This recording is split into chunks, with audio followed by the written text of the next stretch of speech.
श्री सद्गुरु महाराज की जय। प्रवचन संख्या 28। गागर ऊपर गागरी, चोले ऊपर द्वार। प्यारी जनता, विषय अनित्य है, इसका सुख क्षणभंगुर है। जीवन स्वल्प है, यह बाल, युवा और वृद्ध होता है। फिर एक दिन राम नाम सत्य है, कहकर शमशान में ले जाकर जला देते हैं। यह देखकर आपको ज्ञान होना चाहिए कि एक दिन हमारी भी हालत यही होगी। संसार के अंदर विषयों में रहकर कोई सुखी नहीं हुआ। ऐसा कोई इतिहास नहीं कि इंद्रियों के सुखों से कोई तृप्त हुआ हो। धनवान, ऐश्वर्यवान, विद्वान, किसी से पूछिए, सबको कोई ना कोई कमी है। शारीरिक एवं मानसिक दुख व्यापते हैं, चाहे धनी रहो या निर्धन रहो। तो क्या ऐसा सुख नहीं है जो नित्य हो, पूर्ण हो, संतुष्टिदायक हो? संत लोग कहते हैं, हाँ अवश्य है। वह सुख है ईश्वर की प्राप्ति में। ईश्वर की प्राप्ति पूर्ण सुख, शांति, कल्याण और तृप्तिदायक है। उस ईश्वर की प्राप्ति इंद्रियों से नहीं हो सकती। इंद्रियों में वह शक्ति नहीं कि उसे ग्रहण कर सके। इंद्रियों को एक एक विषय ग्रहण करने की शक्ति है, दूसरे विषय को ग्रहण करने की नहीं। ग्रहण करने वाला आप हो, आप ईश्वर का अंश हो। ईश्वर अंश जीव अविनाशी,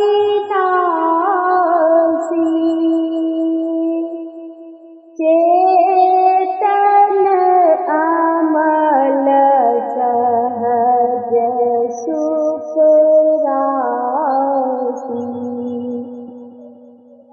जैसे मध्याकाश का अंश घटाकाश और मठाकाश है, उसी प्रकार तुम ईश्वर के अंश हो, अतूट अंश हो, अभिन्न अंश हो। ईश्वर अपरंपार शक्तियुक्त है। इसके अंश में कुछ भी शक्ति नहीं हो, कैसे संभव है? समुद्र के जल में तरलता है, तो क्या एक बूंद में तरलता नहीं है? मध्याकाश का गुण शब्द घटाकाश, मठाकाश और पटाकाश में नहीं हो, कैसे संभव है? शून्य नहीं रहने से ढोलक नहीं बज सकता। उसको ठोस रखो, खोखला नहीं रखो तो आवाज नहीं होगी। तो उस ढोलक के अंदर आकाश है, उसी का गुण शब्द है।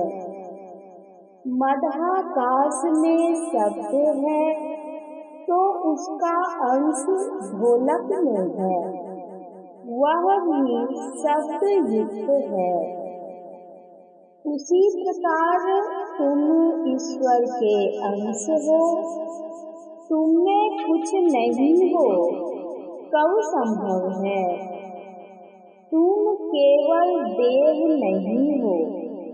केवल देह रहने से मृतक शरीर कोई काम नहीं करता। क्यों? आप ईश्वर को बुद्धि के द्वारा भी पहचान नहीं सकते। आप अकेले होकर रहो तो परमात्मा हेराया खोया हुआ नहीं रहेगा। यही है कैवल्य दशा। शरीर इंद्रिय को छोड़कर देखो। जब आपको ईश्वर प्राप्त होगा तब आपको क्या कमी रहेगी? जो विद्वान हैं वे सब अक्षरों का मिलान जानते हैं। जो ईश्वर को प्राप्त करते हैं वे महाविद्वान हैं। जो ईश्वर को प्राप्त करेंगे उनकी सब इच्छा चली जाती है। जिसे इच्छा नहीं वही पूर्ण सुखी है। जिसको कोई चीज लेने की इच्छा है उसे अभी कमी है। विषयों में रहकर शरीर में रहकर कभी कोई पूर्ण सुखी नहीं होता।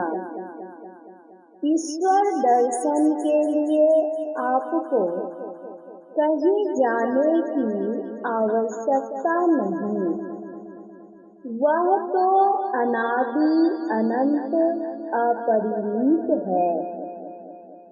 जो चाहे कि यहीं आकर भगवान दर्शन देंगे तो वह दर्शन माया रूप का ही होता है।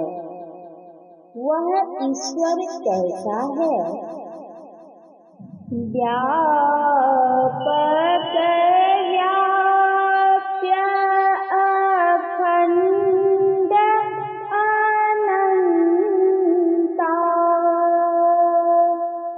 अखिल अमोघ शक्ति भगवंता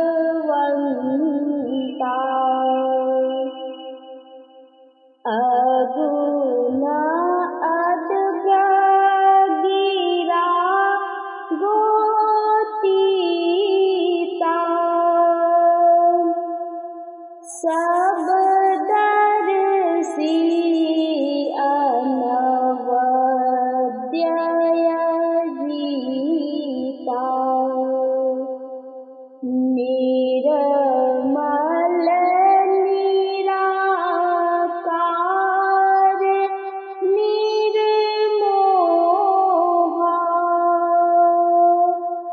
नित्य निरंजन सुख संदोहा प्रकृति पार प्रभु सब उर्वासी ब्रह्मनिरीह वीरज अविनाशी।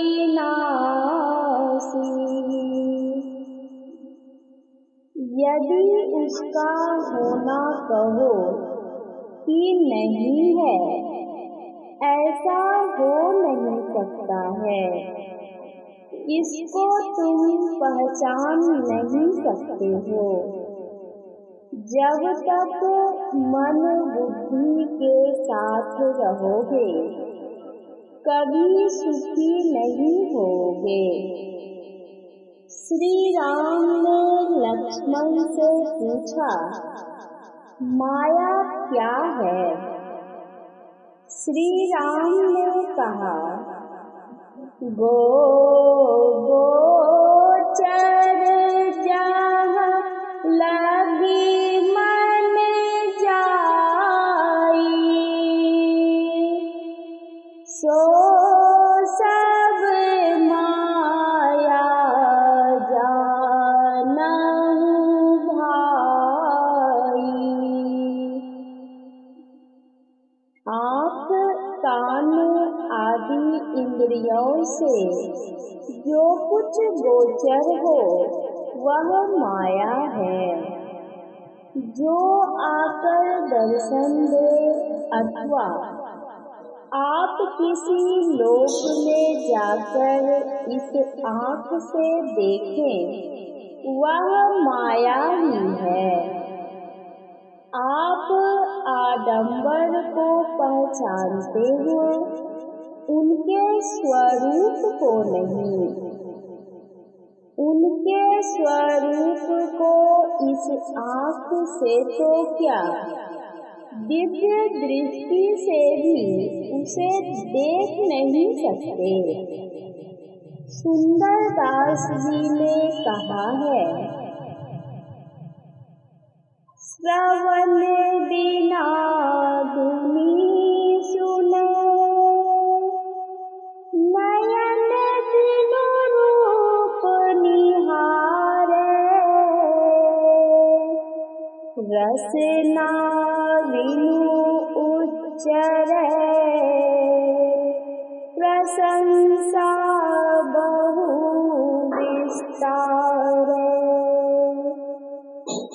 नृत्य चरण बिनु करे, हस्त बिनु ताल बजावे,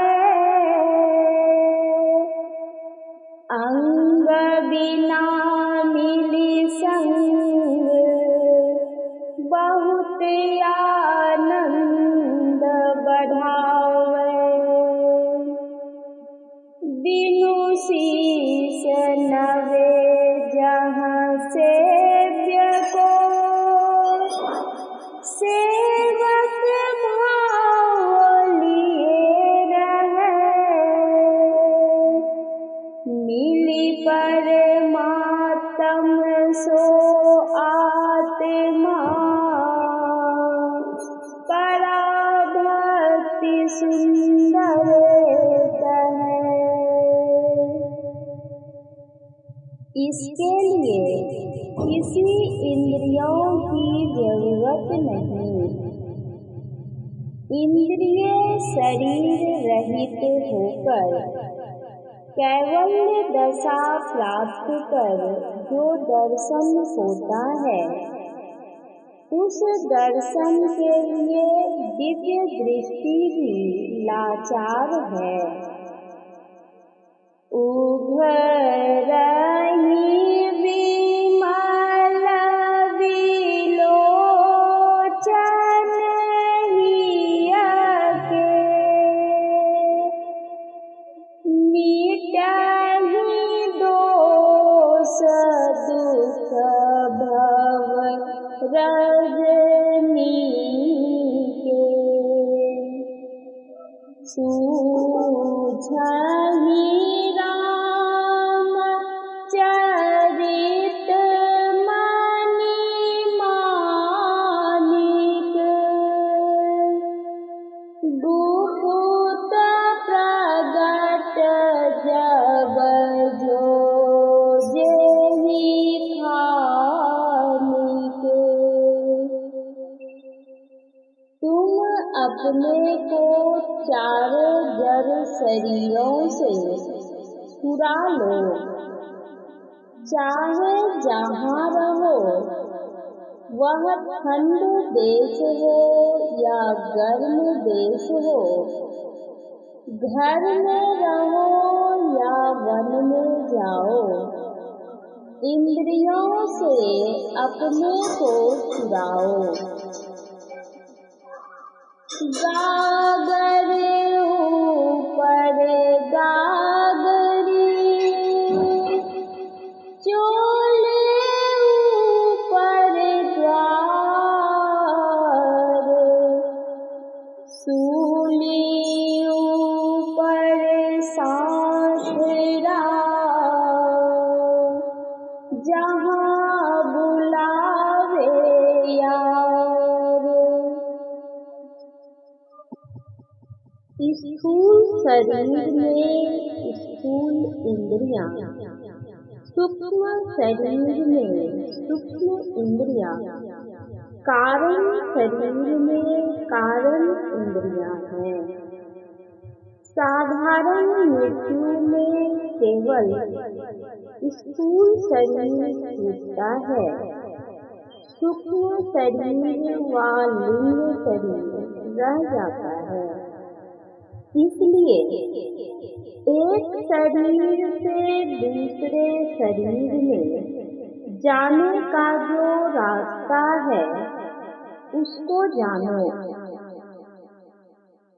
इसी रास्ता को जना देने वाला गुरु होता है। आप बड़े विद्वान अविद्वान हो, ऐसा करें कि एक शरीर से दूसरा शरीर निकाल कर अलग रखिए तो देखें। चोले ऊपर द्वार कहा, नव द्वार आँख, कान, नाक, मुंह, लिंग आदि। सबसे ऊपर कौन द्वार है?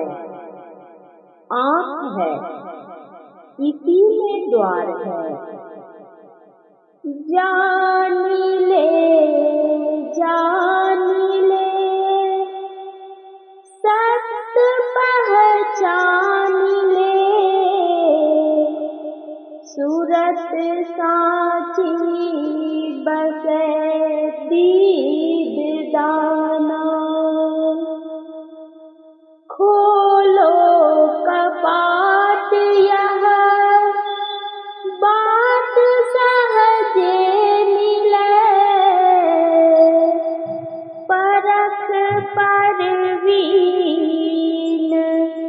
दिव्य दृष्टि ताना। यही चोले ऊपर द्वार है। सूली मतलब लोहे का एक छड़, एक धार जो सारे प्रकृति मंडलों को छेद किया हुआ है। यह विषय दूध है, कंप नहीं होता तो सृष्टि नहीं होती। जहाँ शब्द है वहाँ कंप है, जहाँ कंप है वहाँ सृष्टि है। शब्द या कंप ही एक धार है जो प्रकृति मंडल में ओर से छोर तक व्यापक है। इस धार को पकड़ने के लिए अपने को अंतर्मुखी बनाना, साधनशील बनाना और संयमी बनाना होगा। इस प्रकार अपने को बनाने में बड़ा कष्ट होता है। यदि इस कष्ट को नहीं उठाया तो आप मनुष्य नहीं। नाराज मत होइए। यदि अपने को संयम में, साधन में नहीं लगाया तो मनुष्य क्या झगड़ा करना, दूसरे को दबाने की चेष्टा करना, युद्ध करना, यही मानवता का काम है। मनुष्यता प्राप्त करने में आदि भौतिक विज्ञान पूर्ण नहीं है। अवश्य ही संतों ने जो कहा है कि अपने को ऊपर उठाओ, शरीर इंद्रियों से ऊपर उठाओ, यही मनुष्यता है।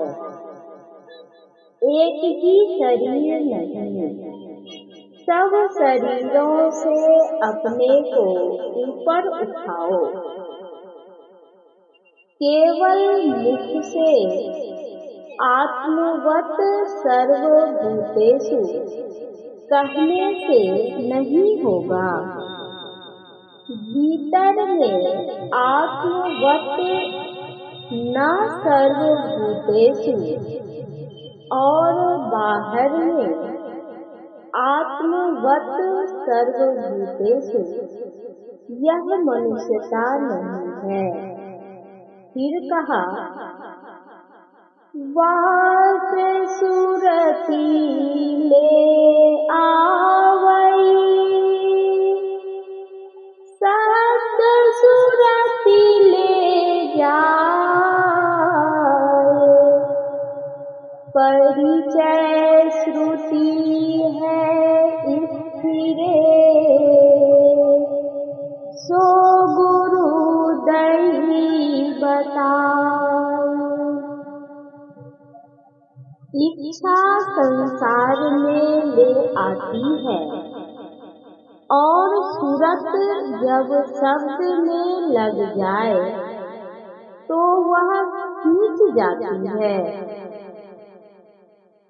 यही बड़ाई शब्द की, जैसे चुंबक भाई, बिना शब्द नहीं उबरे, केता करे उपाय। चुंबक सत सत है भाई, चुंबक सत लोक ले जाई, ले निकारी होखे नहीं पीरा, सत सत जो बसे शरीरा। यह कहीं से लाना नहीं है, वह तुम्हारे अंदर में है ही है, पहचानो। इसलिए कबीर साहब ने कहा, परिचय श्रुति है स्थिरे, सो गुरु देई बताए। हम चाले अमरापुरी, तारे तूरे तात, आवन होए तो आइयो, सूली ऊपर बात। कहने का आशय है कि परमानंद परम संतुष्टि को प्राप्त करो। वह सुख परमात्मा की प्राप्ति में है। उसके पास जाने के लिए सबका एक रास्ता है, चाहे वह भारतीय, मुसलमान, ईसाई कुछ भी हो, सबके लिए संयम एक ही है। सबको चाहिए संयम से रहकर उस परमात्मा के पास जाने का राह जानकर उस पर चले। संतों का मत कबीर साहब, नानक, दादू, सूर, तुलसी साहब आदि संकी वाणियों में यही दर्शाया गया है।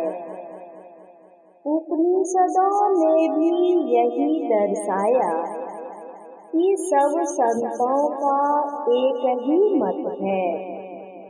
ईश्वर प्राप्ति का एक ही रास्ता है। उसको दर्शाने में मैंने कुछ सफलता भी पाई है। वह मैंने संग्रह कर सत्संग योग में दे दिया है। ठाकुर जी बनावे, उसे भोग लगवावे, यह तो राजाओं का काम है। श्री राम मुनियों की कुटी में गए थे। वहाँ कहाँ वर्णन है कि मुनियों के कुटी में ठाकुरवाड़ी थी। हाँ, अवश्य ही राजा जनक, रावण आदि राजा के यहाँ ठाकुरवाड़ी थी। देहि सत्संग निज अंग श्री रंग, भव भंग कारण शरण शोक हारी। सत्संग को ठाकुर जी का निज अंग कहा है। जिस घर में सत्संग हो वह ठाकुरवाड़ी है। ठाकुर जी की स्थापना सब ठाकुरवाड़ी में सब तरह से होती है। यहाँ सत्संग निज अंग है, उसी को यहाँ स्थापित किया है। इसके लिए किसी ठाकुरवाड़ी की मूर्ति की निंदा करे, ठीक नहीं। सुतीक्ष्ण मुनि राम का आना सुनकर बहुत प्रसन्न हुए। आनंदित होकर उनका ध्यान करने लगे। ध्यान में इतना मग्न हुए कि श्री राम उनके आगे में खड़े हैं, किंतु उन्हें मालूम नहीं। वे अपने अंदर की ठाकुरवाड़ी में ही ठाकुर जी के दर्शन कर रहे थे। तो आपको यह ठाकुरवाड़ी प्राप्त है, उसमें ऐसा यत्न कीजिए कि ठाकुर जी का प्रत्यक्ष दर्शन हो। ध्यान कीजिए, सदाचार से रहिए।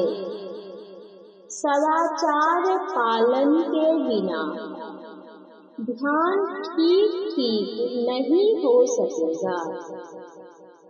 ध्यान होने से सदाचार में विघ्नता हो जाएगी। यदि सबके सब सदाचारी बन जाएं, तो सारे देश में कल्याण हो जाए। झूठ फूस घूस सब मिट जाए। हमारे ऊपर कोई राजा नहीं है, फिर भी दुखी है। इसका कारण है कि हम लोग सदाचार का पालन नहीं करते। यदि सब सदाचार का पालन करने लगे तो देश सुखी हो जाए। विशेष लोग सदाचारी बन जाए, कम लोग सदाचारी नहीं बने, तो पीछे वे भी सुधर जाएंगे। इसी के लिए सबको उपदेश दिया। सब कोई सदाचार पूर्वक रहिए, ध्यानाभ्यास कीजिए, तभी सुखी रहेंगे। यह प्रवचन संत मत सत्संग मंदिर मनिहारी, जिला कटिहार में दिनांक 1 नवंबर 1952 ईस्वी के अपराह्नकालीन सत्संग में हुआ था। श्री सद्गुरु महाराज